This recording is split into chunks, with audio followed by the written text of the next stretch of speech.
Bom dia a todos, bem-vindos aí à nossa conferência do terceiro trimestre aqui do XP Selection FOF. Eu e o Léo, a gente vai falar um pouco aí dos highlights do trimestre, né? Tanto na ótica aí dos principais acontecimentos aqui do mercado doméstico quanto do mercado internacional, que nesse trimestre em especial foi bem impactante aqui no mercado, a gente vai falar um pouquinho mais adiante. E vamos falar também aí do portfólio do fundo bem no detalhe e também no mercado aí de fundos imobiliários. Bom, aqui na carta do gestor, né, começando com um breve resumo aqui do terceiro trimestre, no mercado internacional, né, o principal assunto do trimestre foi realmente a questão da reprecificação, né, da curva de juros aí, americana, do mercado americano, né, principalmente os vértices mais longos, ali de 10 e 30 anos, abriu mais de 100 pontos, né, de julho para cá. O FONC, né, ainda vem sinalizando aí que novas altas na taxa ainda podem acontecer, né, estão na mesa. O nosso time macro aqui da XP Asset não acredita em novas elevações em novembro e dezembro, né, com base aí nos últimos dados divulgados, principalmente de inflação, que obviamente é o grande driver dessa tomada de decisão. Já no mercado doméstico, aqui as curvas de juros também seguiram o mesmo caminho do mercado internacional, né, não escaparam aí de uma reprecificação. A gente observou ali uma elevação na curva pré de mais de 40 pontos. A curva de juros reais, né, das Bs, novamente ficaram aí na casa dos 6%. No trimestre passado, a gente vinha falando ali já de uma redução, enfim, do mercado um pouco mais tranquilo, entre aspas, mas esse trimestre foi bem puxado e a gente voltou a ver aí as Bs abrindo bastante.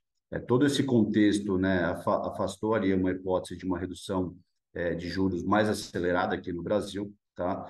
Apesar dessa piora no mercado internacional, o Copom seguiu cortando aí 50 pontos a Selic na semana passada, como todos devem ter visto, manteve aí a sinalização de mais cortes no mesmo pace de 50 pontos nas próximas reuniões.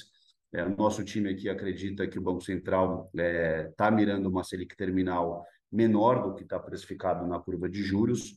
E um outro ponto que eu acho que vem trazendo bastante preocupação no mercado é a questão da meta fiscal, né, que já era vista com bastante desconfiança pelo mercado, e agora, na semana passada, né, o governo, sobretudo, né, o presidente Lula, assumiu que dificilmente o déficit vai ser zerado em 2024.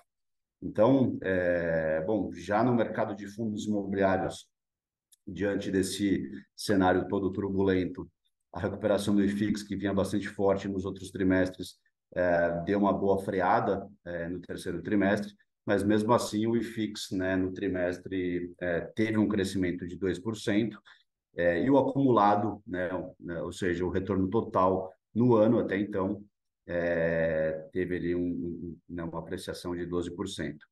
Já o Ibovespa, só a título de comparação aqui, né, de referência, teve uma queda no TRI de 1%, então praticamente estável, uma pequena queda, e um crescimento no ano de 6%. Então, tudo isso para mostrar ali a resiliência, né, dos fundos imobiliários. Aqui no nosso fundo, aqui no XP Selection, essa volatilidade nos fundos em meio a esse ambiente todo que a gente comentou agora, de uma certa forma, nos proporcionou aqui boas oportunidades de alocações tanto no mercado primário quanto no mercado secundário. A gente vai abordar um pouquinho mais com detalhes sobre essa movimentação, mas isso gerou aí boas oportunidades de vendas também dos fundos imobiliários, gerando bons ganhos de capital aqui para o nosso fundo. Alguns exemplos, né, foram o LZR, HGLG, Maxi Renda e XP Malls. Nós também tivemos aqui, né, a gente optou, na verdade, em elevar a nossa alocação na classe de shopping centers, né, dada a boa performance ali do segmento. Nós alocamos, por exemplo, aqui no VISC e HGBS.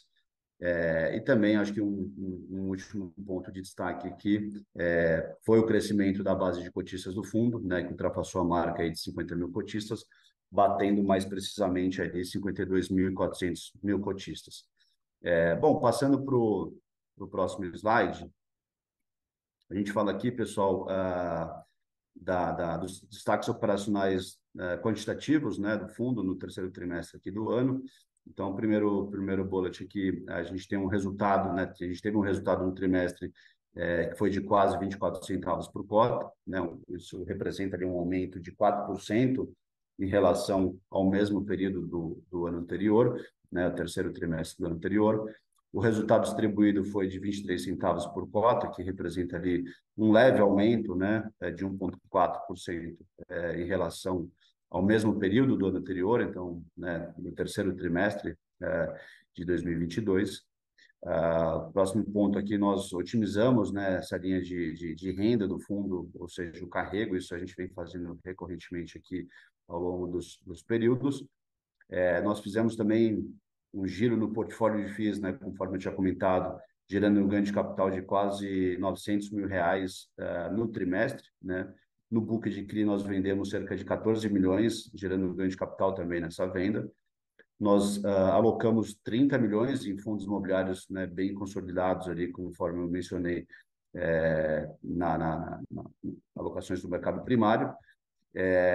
E também nós não fizemos mais alocações de CRIs nesse trimestre, ou seja, dado esse momento aí mais propício para fundos imobiliários, tendência de growth aqui, de crescimento e tudo mais, a gente optou em estopar, né, essa gestão que a gente vinha fazendo no CRIs para, obviamente, mirar ali o canhão para fundos imobiliários, que é o grande core aqui do fundo, né? Então, nós fechamos o trimestre ali no book de CRI com 51 milhões, que representa ali, grosso modo, 13% do patrimônio líquido, e esse book vem contribuindo ali com um retorno que seria mais 2,6. Bom, vou passar aqui rapidamente a palavra para o Léo, que vai dar continuidade aqui na parte macro, e conforme mencionado aqui pelo Alexandre, a gente vai ter um espaço de Q&A no final da apresentação aqui para tirar as dúvidas. Bom dia a todos. Vamos dar seguimento aqui falando um pouco mais do detalhe do nosso cenário macroeconômico. Inicialmente falando sobre os resultados do PIB, as expectativas, a gente teve uma revisão comparada ao último trimestre bem positiva aqui em termos de crescimento econômico. Então, hoje a gente tem uma previsão aqui de um crescimento para 2023 ao redor de 2,9%, versus a expectativa no trimestre anterior, que estava por volta de 2,3%. A atividade econômica atual mostra grandes sinais de resiliência, né? Então, é um mercado de trabalho bem robusto, que acaba impulsionando a demanda doméstica aqui por bens, consumo, serviços. Então, uma atividade bem forte, bem forte. O que a gente está observando neste momento é uma desaceleração nas expectativas para os próximos trimestres, né? Justamente por alguns fatores que têm sido analisados aqui com base nas equipes econômicas do mercado. O primeiro deles, eu acho que é o que o Mazzetti já comentou no primeiro slide, que é em referência ao aperto monetário nos países desenvolvidos. Embora o aperto esteja aparentemente próximo ao fim, são taxas bem significativas, principalmente nas curvas de juros futuras, que acabam impactando em termos de investimento por parte dessas economias, então acaba afetando economias menores e hoje economias abertas como a brasileira. A gente tem as incertezas do nosso resultado fiscal aqui, expectativas fiscais para a partir de 2024 se deteriorando após as últimas falas do nosso governo. E, claro, um risco que ficou mais evidente no último último mês e meio, que é o risco de escalada de guerras, né? Agora, após a guerra da Ucrânia, que ainda está ocorrendo, a gente tem esse conflito em Israel, na faixa de Gaza, que também é um fator que acaba minando um pouco as expectativas em termos de atividade econômica a partir do próximo ano aqui do Brasil. Em termos de meta Selic, aqui o gráfico já até está um pouco desatualizado, porque a apresentação foi feita antes da última reunião do Copom, mas a gente teve o Copom mais uma vez reduzindo a taxa Selic para 12,25, mais 50 pontos. Aqui teve talvez um leve comentário positivo aqui a respeito da comunicação do próprio Copom, que manteve o plural de futuros cortes de 50 pontos. Então, pelo menos a nossa equipe econômica acredita que pelo menos mais 2 ou 3 cortes devem ser realizados nesse montante de 50 basis points aqui pelo nosso Banco Central. O que acaba até favorecendo aqui ativos mais de risco, como os ativos de bolsa, onde os fundos imobiliários estão inseridos, tá? O Copom, é claro, comentou sobre esse ambiente externo mais incerto, essa questão de arrefecimento das atividades econômicas também foi comentada, assim como a dificuldade do nosso cenário fiscal, mas, como o Mazzetti mencionou anteriormente, nosso time econômico acredita que a taxa final desse ciclo de corte de juros tende a ser menor dada essa comunicação recente do Copom, do que está precificado na curva, ou seja, a curva, como a gente já viu até na sexta-feira, tende a ter uma reprecificação um pouco para baixo aí do que anteriormente esperado, tá? O outro lado positivo que permite o Copom, permitiu o Copom até manter esse discurso de novos cortes no plural, vamos dizer assim, foi os próprios números de inflação que vieram melhores ou em linha com as expectativas dos últimos dados divulgados, tá? Aqui está um pouco desatualizado também, repito, a Selic para o fim de 2023, aqui atualmente a expectativa do time de economistas é 11,75. Anteriormente se esperava que a última reunião do ano poderia vir um corte de 75 basis points antes dessa reprecificação de curva de juros americana e da questão de conflito de Israel, mas hoje a expectativa é de Selic terminal nesse fim de ano 11,75, tá? Pelo nosso time econômico, mais um corte de 50 basis points aí na última reunião do ano. Passando para o próximo slide, por favor. Bom, aqui falando um pouquinho pesquisa industrial, a indústria aqui doméstica ainda está tendo bastante dificuldades para recuperar aquele nível estabelecido pré-pandemia, então ainda está cerca de 2% do patamar abaixo do índice encontrado lá em fevereiro de 2020. A gente teve um número positivo, o último número divulgado em agosto, que foi um crescimento mensal por volta de 0,4, mas ainda ficou abaixo das expectativas de mercado.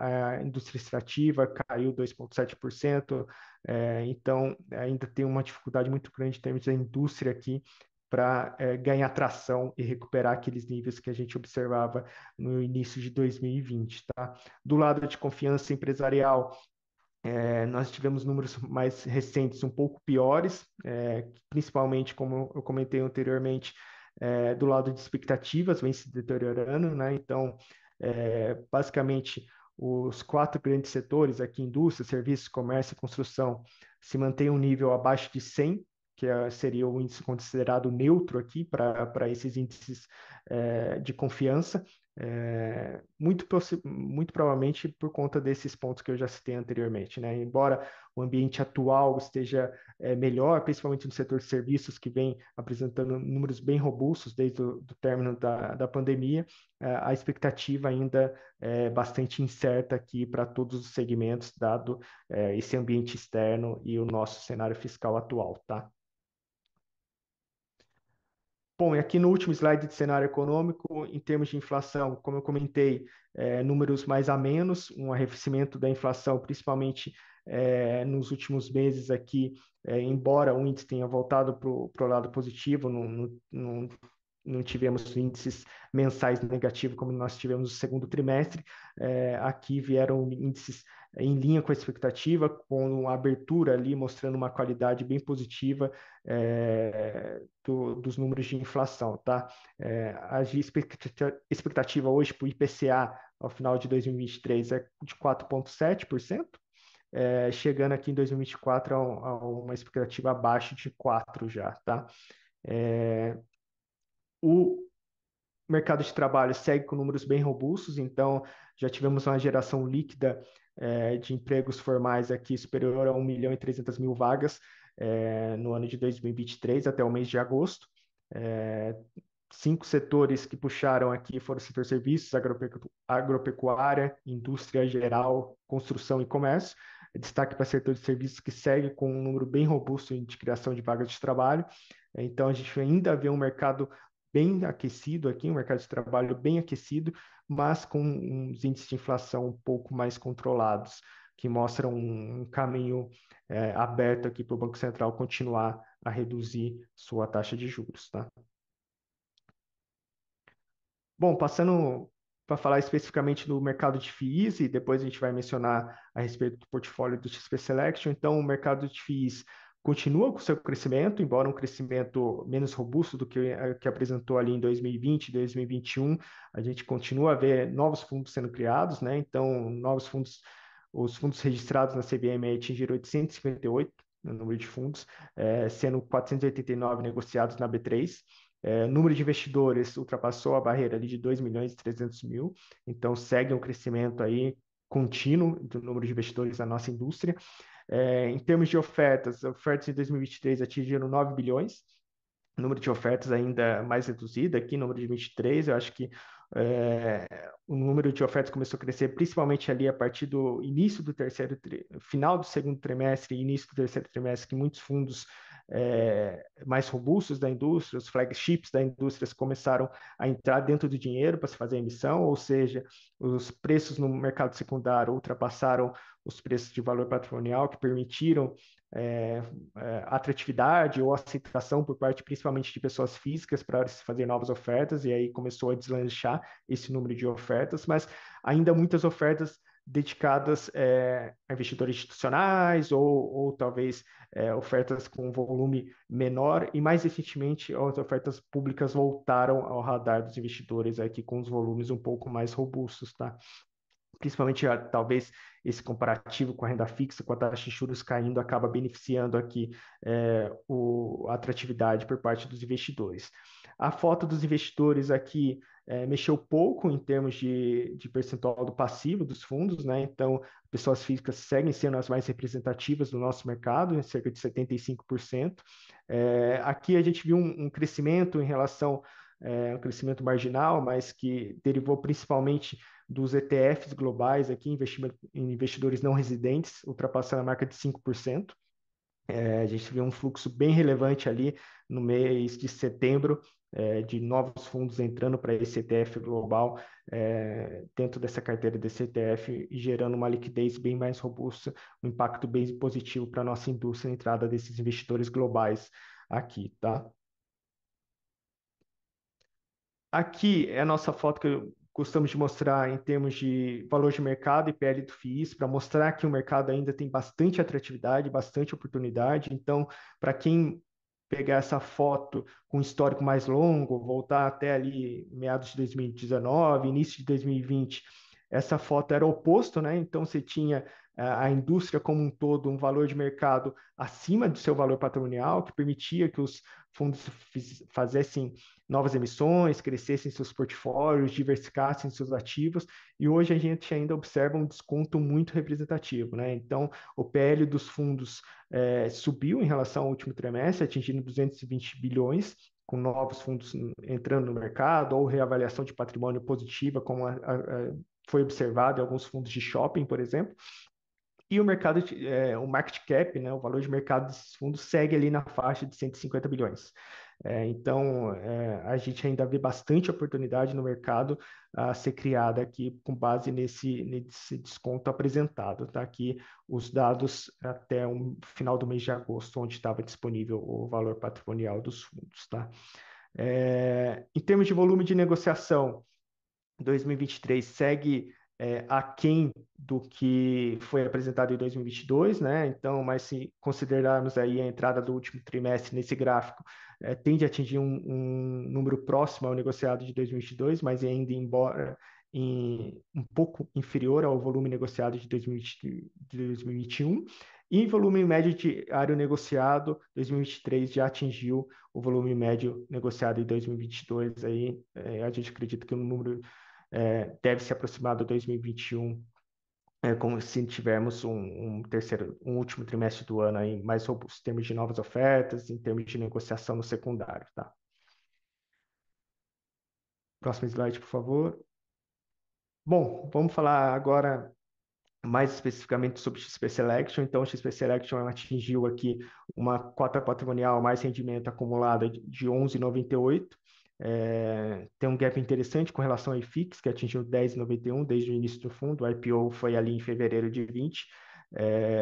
Mas ainda é uma performance aquém do CDI, por exemplo, quando a gente compara principalmente esse crescimento da taxa Selic nos últimos meses acabou efetando esse comparativo, mas a gente vê esse gap diminuindo ao longo do tempo, dado que a gente está conseguindo melhorar nosso resultado recorrente do fundo, e a Selic, a gente observa essa tendência de queda nos próximos meses, tá? O volume negociado no último trimestre ficou próximo a R$ 650 mil por dia. Houve um crescimento entre 3% e 4% quando comparado ao trimestre anterior.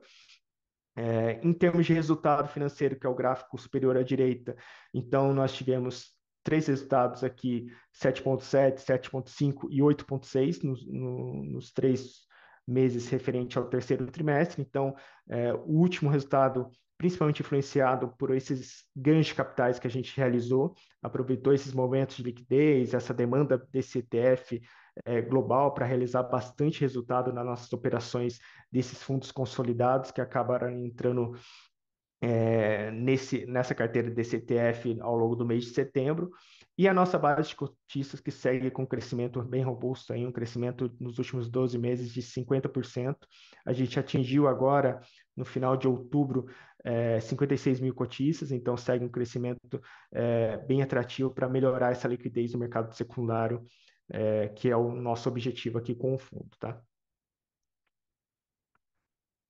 Bom, destrinchando um pouquinho mais em termos de contribuição do resultado, né? Então, a gente vem conseguindo manter um resultado recorrente aí do fundo, com base nos rendimentos de FII próximo a 6 centavos. Então, é um resultado que nos permite manter essa distribuição de dividendos que a gente está distribuindo nos últimos meses. E no último mês do trimestre, a gente conseguiu ter uma contribuição mais significativa de ganho de capital, que a gente não vinha conseguindo tendo nos últimos meses, dado a performance dos fundos no mercado secundário, né? A performance foi melhor aqui, a gente conseguiu girar bem o portfólio e extrair resultado para os nossos cotistas, tá? Bom, aqui é aquele gráfico que ficou conhecido no mercado como duplo desconto, né? Então, a primeira barrinha seria a cota de mercado no secundário no final de 31 de outubro, ex-rendimento, então a cota batia 7,93.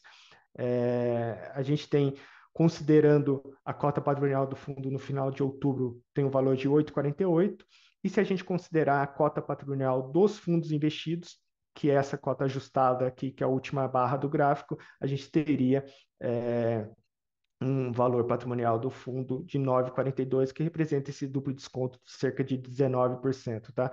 Esse duplo desconto na nossa última apresentação trimestral era cerca de 13%, então a gente teve uma correção, principalmente dado esse cenário externo mais desafiador para ativos de riscos, um impacto aqui no mercado secundário, nas cotas no mercado secundário, e esse spread acabou aumentando aí, aumentando a expectativa de retorno do fundo, tá?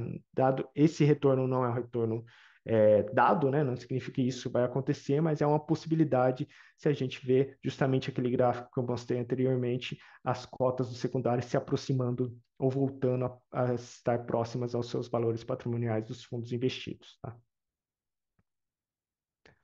Bom, em termos de carteira, então hoje a gente tem, final de setembro, na verdade, uma alocação 83% de FIIs, 13% de CRIs, e a gente tinha um pouquinho de caixa aqui que a gente acabou utilizando nas últimas semanas.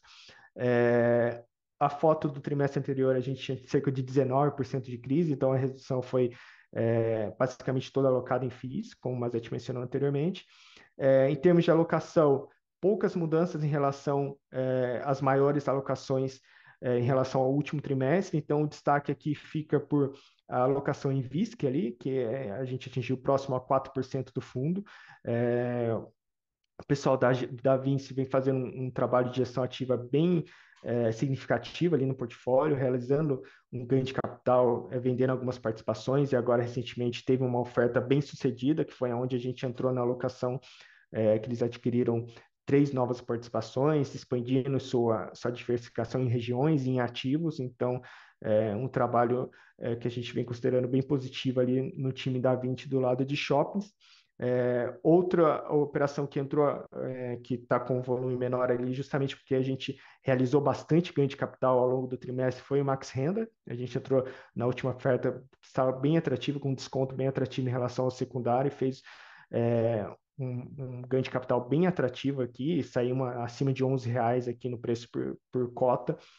A gente ainda detém um pouco ali, disposição, um pouco de ganho de capital a realizar dessa posição do fundo, tá? Mas é um portfólio, como vocês podem ver, bem diversificado, maior posição apenas 6% do PL, é um pouco disso que a gente tenta passar aqui para os nossos investidores. A gente tenta investir em todos os segmentos com uma exposição que não tende a prejudicar em termos de volatilidade da cota, tá?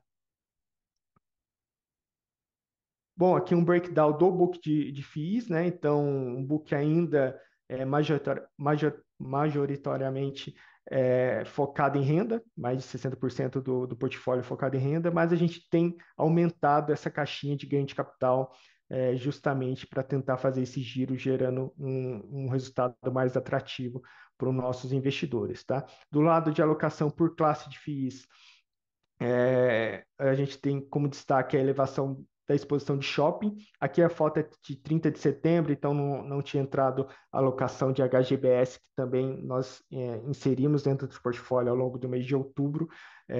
Esse percentual atingiu próximo a 10% aqui do fundo, a gente vem elevando no final do trimestre anterior e estava por volta de 4% do fundo a nossa exposição em shopping. Tá? Dados os resultados operacionais que têm sido robustos, e os gestores de fundos imobiliários dos principais fundos têm aproveitado esse momento de consolidação da indústria para adquirir bons shoppings, boas participações a preços atrativos.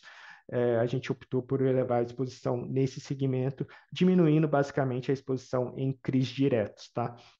O meio de alocação aqui para demonstrar que a gente segue aproveitando as oportunidades, seja no secundário ou ofertas para profissionais, que eram anteriormente denominadas 476, ou ofertas públicas 400, a gente acaba trabalhando todos os segmentos, olhando todos os tipos de operações aqui, tá? Bom, a exposição de CRIs, como eu mencionei, a gente reduziu, esses CRIs já estavam na carteira, a gente acabou por sair das posições dos CRIs Vitacom e do CRI Embraed, então sobraram esses 4 CRIs da carteira. A ideia é que, conforme a gente vá vendo oportunidades no mercado, seja primário ou secundário, é reduzir um pouco mais essa carteira. Eu tenho um carrego ainda atrativo do ponto de vista de taxa nominal, CDI mais 2,60 é o preço médio aqui da remuneração desses CRIs, mas a gente está começando a ver oportunidades mais atrativas no mercado de fundos imobiliários com perspectivas melhores aqui em termos de retorno para os investidores, tá? Bom, e aqui falando rapidamente de perspectiva dos segmentos, o que a gente mudou em relação ao trimestre anterior. Logística permanece ali no centro como uma oportunidade neutra que a gente considera nessa análise SWOT aqui que a gente apresenta para os nossos investidores. A gente vê alguns, principalmente depois das últimas semanas, que teve alguma reprecificação para baixo nas cotas do secundário dos fundos mais líquidos da indústria, vamos assim dizer, a gente vê com carinho esse segmento, mas o que nos chama a atenção do lado talvez negativo aqui, algumas exposições no mercado varejista, né, que está sofrendo um pouco em termos de demanda, em termos de resultados, as empresas estão sofrendo um pouco. A gente viu, inclusive, entrega de área relevante aqui de alguns galpões de logística, por exemplo, o GPA entregou uma área relevante de um dos principais fundos da indústria, então a gente vê com um pouco de cuidado essa alocação, por isso uma alocação mais neutra, tá? Do lado de lajes corporativas, que é a bolinha ali no canto inferior direito, a gente tinha uma perspectiva um pouco melhor no trimestre anterior, ela estava um pouco mais para cima aqui, justamente porque é um segmento que continua bem descontado com relação aos seus valores justos dos imóveis, aos seus valores de construção, de custo de reposição desses ativos. A gente ainda vê valores bastante atrativos do ponto de vista de oportunidade, por isso que eles estão à direita do gráfico, mas dada essa deterioração de expectativa de crescimento econômico, a gente vê uma fraqueza em termos de novas locações, né? As novas locações ultimamente têm sido de áreas menores, grandes empresas ainda não estão evoluindo do ponto de vista de acrescentar grandes áreas de locação, então a gente está vendo com um pouco mais de cuidado o segmento de lajes aqui, tá? Shopping lá em cima continua, ao nosso ver, bem atrativo, né? Muitos dos fundos vão ter reavaliações patrimoniais agora na virada do ano, que podem se traduzir em ganhos em termos de valor patrimonial desses fundos e talvez uma correção no mercado secundário. Renda urbana, que é a bolinha abaixo, continua apresentando uma grande resiliência em termos de resultados operacionais. E aqui o que a gente tem visto, ao contrário de trimestres anteriores, é uma gestão ativa no portfólio desses fundos. Então, os gestores começaram a girar seus portfólios, a fazer reciclagem desses ativos, estão conseguindo sair, vender os seus ativos com uma compressão de cap rate bem atrativos que estão gerando um ganho de capital bem relevante aos fundos, tá? Então, é um segmento que a gente está vendo com bons olhos. O segmento de papel aqui de CRIs, ainda vemos com bastante oportunidade, dados os descontos apresentados na tela, né, quando a gente vê principalmente o mercado secundário. Aqui um pouco de cautela com relação à análise de crédito, né, das próprias operações que são detidas pelos fundos. Então, a gente viu bastante ruído nos últimos trimestres, principalmente com relação a alocações high yield, né, dos fundos considerados mais high yield, o high grades, uma operação ou outra, mas que foi solucionada, seja com renegociação de crédito, ou seja, porque os ativos não entraram numa determinada recuperação judicial e o CRI permaneceu intacto. Então, mostra a robustez dessas estruturas de garantias, mas a gente ainda tem aqui um nível de inflação inferior àquilo que a gente se observou em 2020 e 2021, que a gente acredita que pode diminuir a atratividade para a pessoa física, que é a maior parte do nosso segmento, né? Então a gente acaba colocando ele ali num neutro entre forças e fraquezas aqui, justamente por conta desse impacto no secundário, que a gente não vê uma demanda ainda robusta por esses fundos, mas os fundos estão atrativos, né? Vendo as taxas que estão sendo negociadas aqui, esses papéis nos secundários, de fato, são bastante atrativos. Bom, e passando para o nosso último slide aqui, nossas perspectivas para o fundo nos próximos 6 meses e 6 meses em diante, né? Então, temos um cenário global e doméstico mais desafiador no curto prazo, né? Mas isso acaba nos trazendo um nível de volatilidade maior nas cotas no secundário e acaba beneficiando do ponto de vista quem faz essa gestão profissional ativa nos portfólios. Então, a gente consegue girar bastante o portfólio nesses momentos de mais volatilidade, aproveitando para gerar ganho de capital ou entrar em novas alocações com melhor característica em termos de risco-retorno. E é isso que a gente pretende fazer a partir de agora nesse último trimestre do ano, né? Então, continuar com esse trabalho ativo no mercado secundário e, caso tenha alguma oportunidade no mercado primário, sempre visar esse ganho de capital, essa geração de ganho de capital para os nossos cotistas, seja em virtude de reavaliação de ativos, ou seja, entrando em ofertas para profissionais com um preço mais atrativo do que o mercado secundário. Então, a gente pretende trabalhar bastante isso no curto prazo aqui no XP Selection. 6 meses adiante, eu acho que depende basicamente do que a gente observar em termos de política econômica do novo governo, qual que vai ser essa nova meta fiscal, se ela vai ser divulgada ou não, se vai ficar num limbo ali em termos de expectativa. Então, isso que vai se traduzir no tamanho do ciclo de afrouxamento monetário por parte do Copom, né? Então, se a gente tiver uma política fiscal que não seja tão drástica a mudança em termos do que era esperado, nessa política fiscal zerada, com déficit fiscal zerado para 2024, se não for algo tão drástico, o mercado deve reagir bem, e isso deve beneficiar o mercado secundário de fundos imobiliários e a gente ter uma atratividade melhor aqui, dado uma Selic terminal mais baixa do que está precificado na nossa curva de juros atuais. Isso tende a elevar nossas opções, principalmente aqui no segmento de tijolo, que deve se beneficiar desse cenário mais visível ou mais claro aqui do ponto de vista de gestão, tá? Eu acho que é um pouco disso, não sei se tem perguntas aqui. Boa, Léo, obrigado pela apresentação. Pessoal, só reforçando, a gente vai começar agora as perguntas. Fique à vontade de mandar no Q&A abaixo, que a gestão está super à disposição para responder. Inclusive, a gente já tem algumas. O Marcelo Ferreira mandou aqui: como a Asset analisa as mudanças do marco das garantias no mercado imobiliário, transformando o mercado mais eficiente, criando uma oportunidade na valorização dos bens mobilizados? Fala, Léo, se quiser eu respondo isso aqui. Bom, vamos lá, pessoal. Aqui acho que, como todos sabem, né, a ideia do governo para o Marco Legal foi reduzir, né, as taxas dos empréstimos com base numa espécie de simplificação da dinâmica e do uso da garantia, né, como, por exemplo, executar ali pelo credor sem ter que judicializar, né, o trâmite, tornando ali, de uma certa forma, o processo ali de consolidação da propriedade, da garantia mais simples e mais barata, né?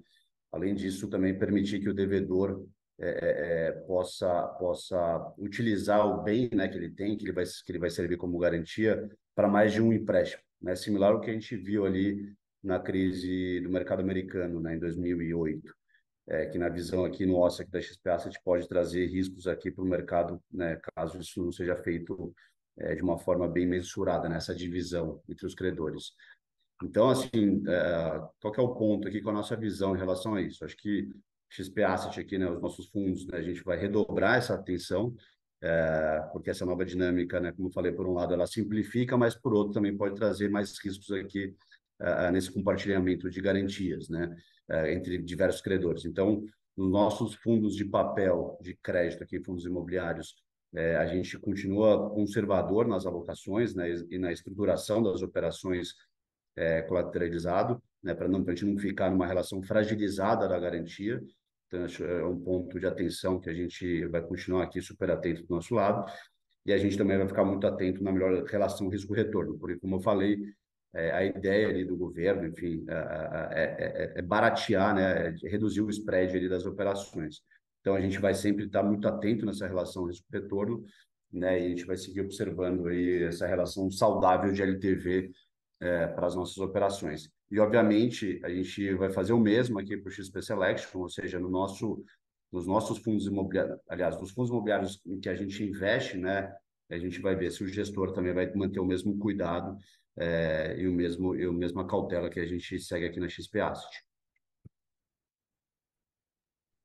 Boa, obrigado, Mazete. Tem mais uma pergunta aqui, bem rápida do Reinaldo. Queria entender, acho que ele perdeu aqui, se entrou ou saiu do HGBS em outubro, Léo. Entramos, cerca de 2% do PL. Perfeito. E tem uma pergunta do Bruno Fontana aqui. Me desculpe se já foi abordado mais por início, mas gostaríamos de saber a expectativa de guidance de dividendos será mantida no patamar atual ou se há previsão de mudança.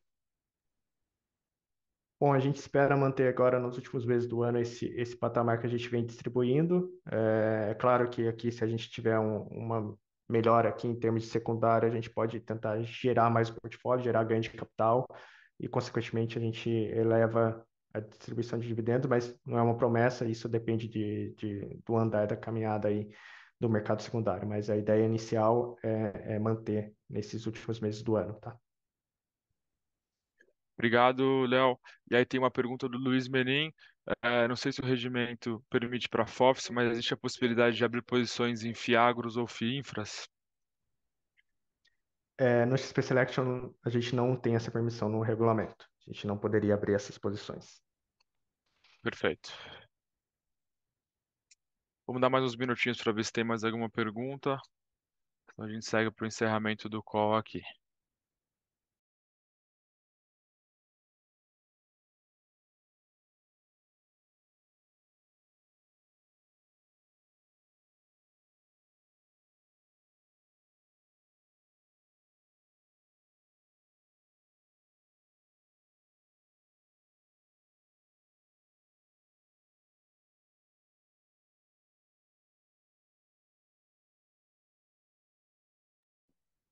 Pessoal, como não tivemos mais nenhuma pergunta, vamos seguir para o encerramento aqui do call relativo ao terceiro trimestre de 2023 para o fundo XP Selection.